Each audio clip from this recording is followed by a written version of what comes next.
మణిపూర్ రాజధాని ఇంఫాల్లో తీవ్ర ఉద్రిక్తత చోటు చేసుకుంది. మణిపూర్ని కాపాడండి లేదంటే మణిపూర్ని విడిగా వదిలిపెట్టాలి అని డిమాండ్ చేస్తూ రాజధాని ఇంఫాల్లో విద్యార్థులు భారీ నిరసన ప్రదర్శన చేపట్టారు. ప్రేక్షక పాత్ర పోషిస్తున్న పారామిలిటరీ బలగాలు రాష్ట్రాన్ని విడిచి వెళ్లాలి అని విద్యార్థులు డిమాండ్ చేశారు. రాజ్ భవన్ వైపు వెళ్లేందుకు విద్యార్థులు ప్రయత్నించగా పోలీసులు వారిని అడ్డుకున్నారు.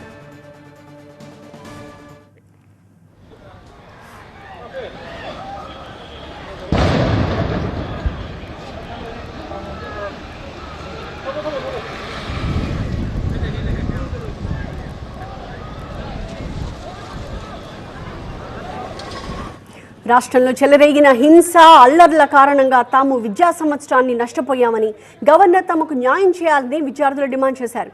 ఆందోళన చేస్తున్న విద్యార్థులపైకి పోలీసులు బాష్పవాయువుని ప్రయోగించారు. పలువురు విద్యార్థుల్ని అరెస్ట్ చేశారు.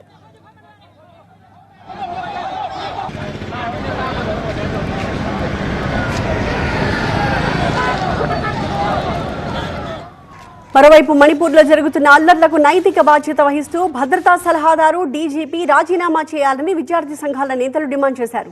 రాష్ట్రంలో ఉన్నది తోలుబొమ్మ ప్రభుత్వమని విద్యార్థులు ఆగ్రహం వ్యక్తం చేశారు. విద్యార్థినులు కూడా పెద్ద సంఖ్యలో ఈ నిరసన ప్రదర్శనలో పాల్గొన్నారు.